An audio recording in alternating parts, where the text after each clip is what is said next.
തിരുവലോരാജൻ.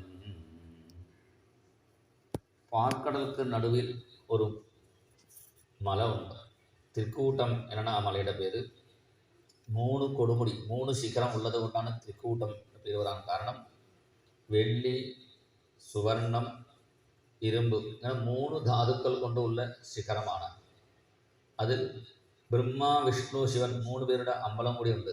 ദൗപ്യായസ ഹിരണ്മയീ ബ്രഹ്മണോമേ ശിവശ്യച പറയും. അതിൻ്റെ തൊട്ടടുത്തൊരു വലിയ കാട്, ഋതുമത് എന്നാണ് കാട്.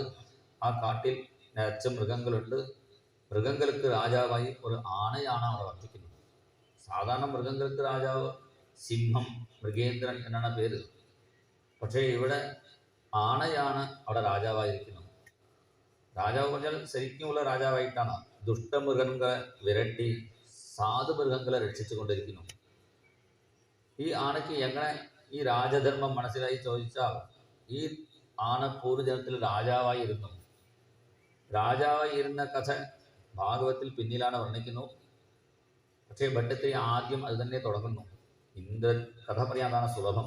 ഇന്ദ്രദ്യുമ്ന പാണ്ഡ്യഖണ്ഡാധിരാജ തദ്ഭക്താത്മാ ചന്ദനാദ്രൗ കദാചിത് ത്വത്സേവായാം അഗ്നധീരാലുലോകേ നൈവാഗസ്ത്യം പ്രാപ്തമാതിഥ്യകാമം.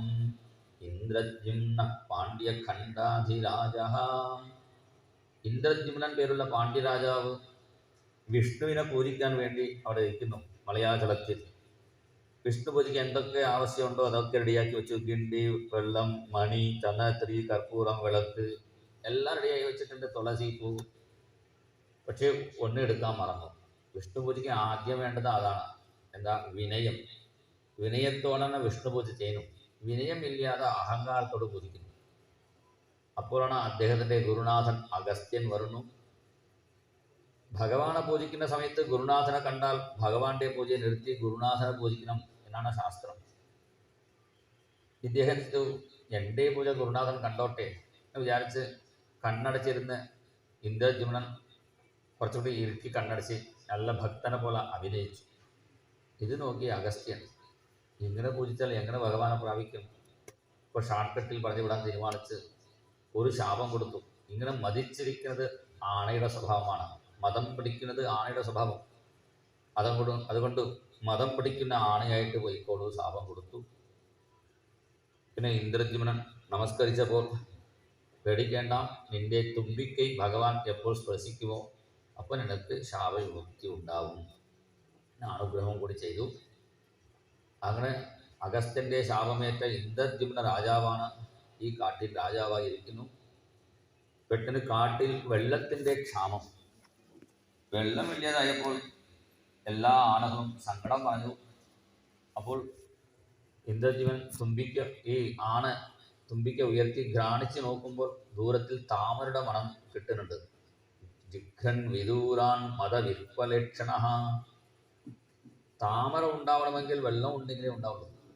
അപ്പോൾ താമരയുടെ മണം പിടിച്ചുകൊണ്ട് ആന മുമ്പോട്ട് ചെല്ലുന്നു. പുറകിൽ ബാക്കി ആനകളൊക്കെ വരുന്നു.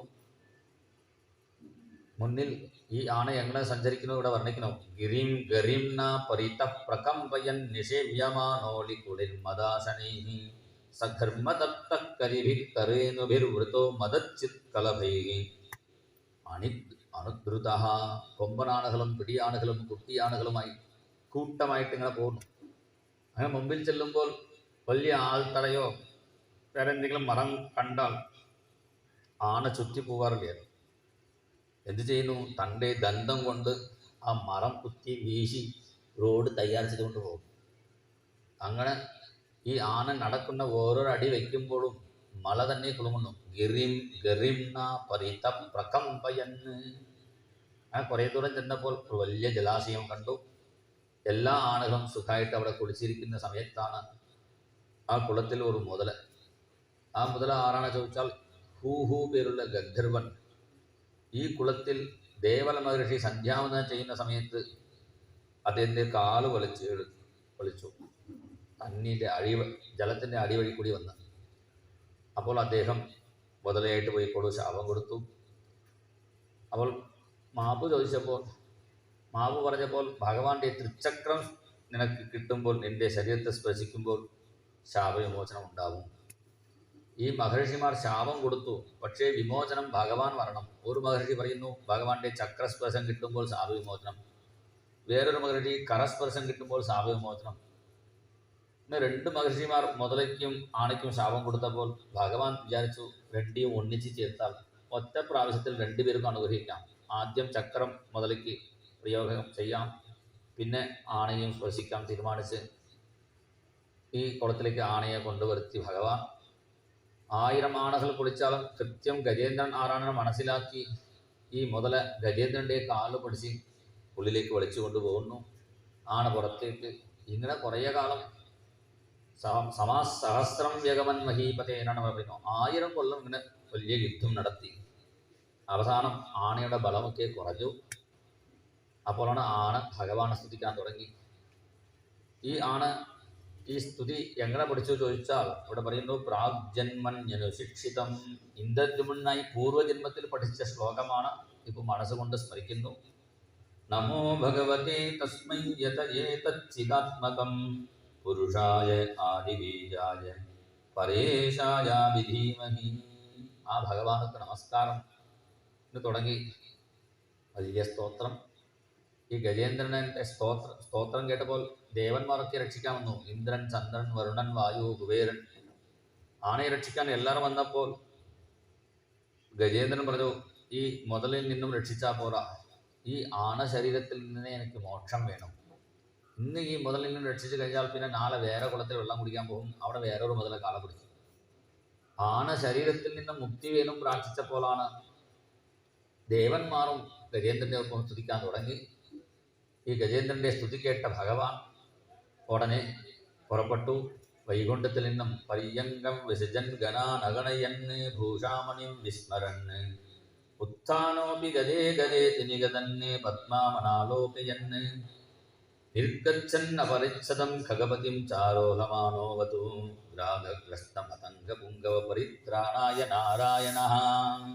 പര്യങ്കം വിസജൻ ഗണാനഗായന്. ഭഗവാൻ പുറപ്പെടുമ്പോൾ ചില നിയമങ്ങളൊക്കെ ഉണ്ട്. ആ നിയമങ്ങളൊക്കെ തെറ്റിച്ചാൽ ഉറന്നു എന്നാണ് ഇവിടെ പറയുന്നു. ഭഗവാന്റെ എഴുന്നള്ളിപ്പ് നടക്കുമ്പോൾ ഇത് ചെയ്യും. ആദ്യം തീവെട്ടി പിടിക്കും, പിന്നെ കൊട പിടിക്കും. ഇതൊക്കെ നിയമങ്ങളാണ്, അതൊക്കെ മറന്നു. അതന്തത്തെ തമോപതി പ്രഹിതഹസ്തമസ്തീകൃത പ്രണീതമണി പാതുക എല്ലാം മറന്ന് ഭഗവാൻ ഗരുഡൻ്റെ പുറത്ത് കയറി വേഗം ഓടി വരുന്നു. ഭഗവാനെ കണ്ടപ്പോൾ ആന എന്തിച്ചു പട്ടിനോട് താമരയെ പറിച്ചു. നാരായണ അഖില ഗുരോ ഭഗവൻ നമസ്തേ. നാരായണ അഖില ഗുരോ ഭഗവൻ നമസ്തേ. ഭഗവാൻ ആ താമരയെ സമർപ്പിച്ചപ്പോൾ ഭഗവാൻ താമരയെ സ്വീകരിച്ചു. പിന്നെ ഗജേന്ദ്രൻ്റെ കൈ പിടിച്ചിങ്ങനെ വെള്ളത്തിന് പുറത്ത് വലിച്ചു ഭഗവാൻ. ഭഗവാന്റെ കരസ്പർശം കിട്ടിയപ്പോൾ തന്നെ ഗജേന്ദ്രൻ്റെ ആന ശരീരം മാറി ഭഗവാന്റെ ഭാരതരൂപം പ്രാപിച്ചു. പിന്നെ മുതലയ്ക്ക് ചക്രപ്രയോഗം ചെയ്ത് മുതലയ്ക്കും ഭഗവാൻ മോക്ഷം കൊടുത്തു.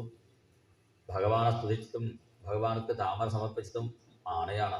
പക്ഷേ മുതലിന് ആദ്യം മോക്ഷം കിട്ടിയത് മുതലയ്ക്കാണ്. മുതലിലെ മോക്ഷം കിട്ടിയത് കൊണ്ടാണ് മുതലിന് പേര് വരാൻ കൂടി കാരണം. മുതലയ്ക്ക് മോക്ഷം കൊടുക്കാൻ ആദ്യം കൊടുക്കാൻ എന്താ കാരണം? ഭഗവാനെ നേരിട്ട് പൂജിക്കുന്നവർക്കാൾ ഭഗവാനെ പൂജിക്കുന്ന ഭക്തന്മാരുടെ കാൽ പിടിക്കുന്നവർക്കാണ് ആദ്യം അനുഗ്രഹം എന്നുകൂടി ഭഗവാൻ ഇവിടെ കാണിച്ചു തരുന്നു. അങ്ങനെ ഭഗവാൻ മുതലയ്ക്കും ആനയ്ക്കും മോക്ഷം കൊടുത്തു. പിന്നെ ആനയെ ഭഗവാന്റെ പാഠരൂപം പ്രാപിച്ച് ഗജേന്ദ്രനെയും ഒരു ഗരുഡന്റെ പുറത്ത് കയറി. 2 താക്ഷ്യന്മാരിലേറി 2 പേരും ഒപ്പം അല്ലലന്യേ പരസ്പരം സല്ലപിച്ചും കൊണ്ട് നീലവർണ്ണം ചേർന്നവാനിൽ. അവർ 2 പേരും സംസാരിച്ചു കൊണ്ട് പുറപ്പെട്ടു എന്നാണ് പറയുന്നു. എന്താണ് സംസാരിച്ചുകൂടെ പറയുന്നു? ഗജേന്ദ്രനോട് പറയുന്നു, നീ താമസിച്ച ഈ കാട്, ഈ കുളം, ഇല്ലെങ്കിൽ നീ പറഞ്ഞ ഈ സ്തുതി എന്തെങ്കിലും കൊണ്ട് സ്മരിച്ചാൽ മതി, അവർക്കും പാപത്തിൽ നിന്ന് വിമോചനം ഉണ്ടാകും. ഉച്ചന്റെ കേനസൂഖിലാത്ത്. പിന്നെ നീ പറഞ്ഞ ഈ സ്തോത്രം രാവിലെ എഴുന്നേറ്റ് ആരാണ് പറയുന്നുവോ അവർക്ക് അന്ത്യസമയത്തിൽ ദദാമി വിമലാം മതിയും, നല്ല ബുദ്ധിയെ ഞാൻ തരും എന്നാണ് ഭഗവാൻ അവിടെ പറയുന്നു. രാവിലെ എഴുന്നേറ്റ് ഗജേന്ദ്രസ്തുതി ചൊല്ലണമെങ്കിൽ ഇത് 33 ശ്ലോകങ്ങളുണ്ട്. 33 ശ്ലോകം ചൊല്ലാൻ നമുക്ക് വയ്യ. അപ്പോൾ ഗുരുനാഥൻ പറയും 33 ശ്ലോകം ചൊല്ലേണ്ട ആവശ്യമില്ല. 7 പ്രാവശ്യം ഈ ഗജേന്ദ്രൻ രക്ഷിച്ച ഭഗവാന്റെ നാമം ജപിച്ചാൽ മതി. ഹരയേ നമഃ, ശ്രീ ഹരയേ നമഃ, ശ്രീ ഹരയേ നമഃ, ശ്രീ ഹരയേ നമഃ, ശ്രീ ഹരയേ നമഃ, ശ്രീ ഹരയേ നമഃ, ശ്രീ ഹരയേ നമഃ. 7 പ്രാവശ്യം ഈ ഭഗവാന്റെ നാമം ജപിച്ചാൽ മതി. അല്ലെങ്കിൽ ഗജേന്ദ്രവരദ ഹരി എന്ന് ഭഗവാന് ഗജേന്ദ്രനോട് ചേർത്ത് സ്മരിച്ചാൽ മതി. ഭഗവാൻ നമുക്കും അന്ത്യസമയത്തിൽ നല്ല ഗതി തരും എന്നാണ് ഇവിടെ വർണ്ണിക്കുന്നു. പിന്നെ ഇതിൻ്റെ സാധാരണ ഫലസ്ഥിതി വർണ്ണിക്കുന്നു. ദുസ്വപ്നനാശം കുറുവറിയ സിംഹതാം. ഈ ഗജേന്ദ്രമോക്ഷം സ്മരിക്കുന്നവർക്ക് ദുസ്വപ്നം ബാധിക്കില്ല. ചിലപ്പോൾ സ്വപ്നം പോലും നല്ല സ്വപ്നം വരണ്ടേ നമുക്ക്.